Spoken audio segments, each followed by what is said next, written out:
సరే సరే, ముందు జయన్ తీసుకెళ్ళి రెడీ చేయండి. పెళ్లికొడుకు వాళ్ళు వచ్చేస్తారు కదా, వాళ్ళు రాగానే జయన్ చూసి ఫ్లాట్ అయిపోవాలి.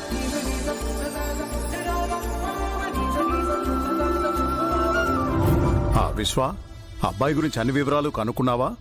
మంచి ఫ్యామిలీ అని చెప్పారు. నేను తెలుసుకున్నాను బాబాయ్ గారు.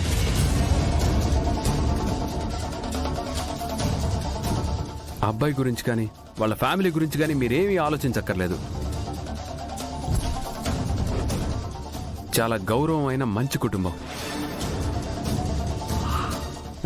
అందుకే నేను బాధ్యత తీసుకొని మరీ చేస్తున్నాను. మా చెల్లెలికి ఆషామాషి అబ్బాయి అయితే నేను ఒప్పుకుంటానా? సిలి ఈడు ఓవర్ యాక్షన్ నాను చూడలేకపోతున్నాను గాని బావకి ఏదోటి చెప్పి గదిలోకి తీసుకురాయా. వీరు అంత డీప్ గా ఎంక్వైరీ చేసి ఓకే చేశాడంటే మనం అస్సలు వరి అవ్వక్కర్లేదు పెదనాన్న. వీరుని మనం బ్లైండ్ గా నమ్మి తనని ఫాలో అయిపోవచ్చు.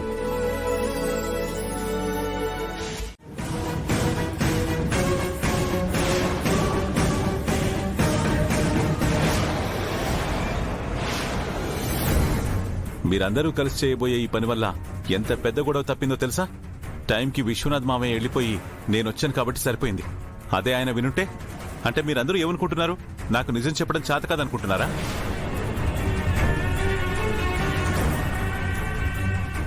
నిజం చెప్తే తలెత్తే ప్రశ్నలు, ఎదురయ్యే పరిస్థితులు, వాటి పరిణామాల గురించి ఆలోచించాలి.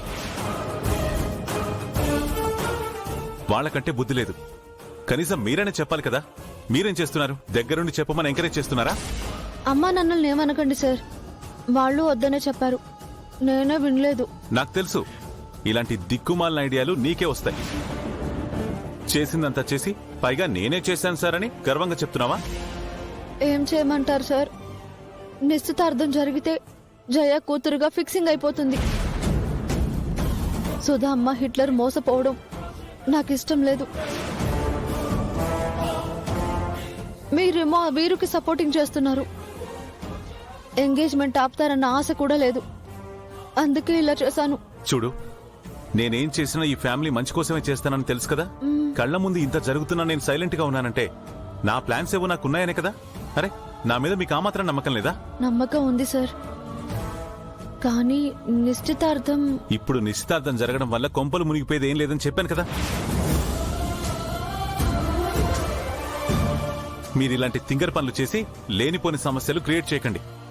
జరిగేది కళ్లతో చూస్తూ ఉండండి. సరే సార్. సారీ బా. సారీ కాదు, కోడితే దవడ పూరిలా వాచిపోతే. రేపు చెప్తా మా ఇద్దరి సంగతి. ఫ్రెష్ పనిష్మెంట్ ఉంటుంది. సిలే, పనిష్మెంట్ అంటే చెప్తే విన్నారు కాదు. చూడండి రుద్రబాబుకి ఎంత కోపం వచ్చిందో. నోరు మూసుకొని రుద్రబాబు చెప్పినట్టు జరిగేది చూడండి. పదండి, పదయ్యా.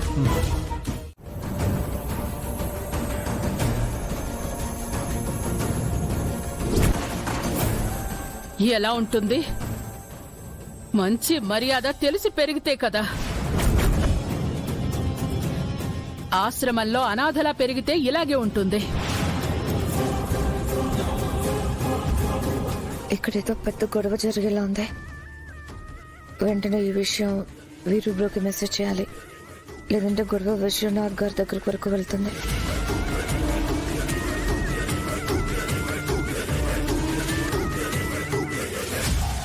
నన్ను అనాథంటారా? నా నిశ్చితార్థం మీ ఇంట్లో జరుగుతుందని అవమానిస్తారా? జయ, ఎవరిని అవమానించారు? మేమంతా నిన్ను ఈ ఇంటి అమ్మాయి అన్న భావనతోనే దగ్గరుండి రెడీ చేస్తున్నాము. నీ కళ్ళు నెత్తికెక్కాయి. పెద్ద మహారాణిలా ఫీలింగ్ అయిపోయి నువ్వేమన్నా పడతావనుకుంటున్నావా?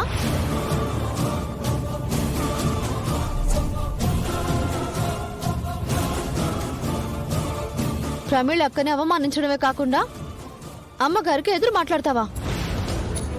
అసలు మాట్లాడే ముందు నీ అర్హత ఏంటో ఒక్కసారి గుర్తు చేసుకో. గంగా, ఏదో తెలియకందులే, వదిలేయండి.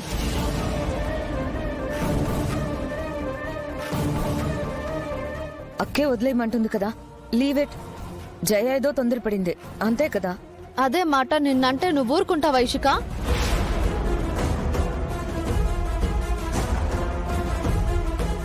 పోనీలే పాపం అని వదిలేస్తే చాలా మాటలు మాట్లాడుతుంది. సుధా అమ్మ మొహం చూసి ఊరుకుంటున్నాను. లేకపోతేనా లేకపోతే ఏం చేస్తావ్? ఏం చేస్తావ్? ఏం చేస్తావ్? జయ ఏం చేస్తానా? నువ్వు చేసిన పని అన్న మాటలు తప్పో ఒప్పో విశ్వనాథ్ సార్తోనే చెప్పిస్తా. పదా. గంగా గంగా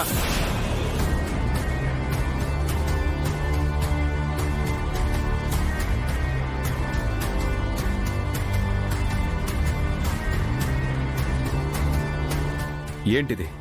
ఏం చేస్తున్నావు? ఇది ఆడవాళ్ళకి సంబంధించిన గొడవ అన్నయ్య. మీరు మాత్రం జోక్యం చేసుకోకపోవడం మంచిది.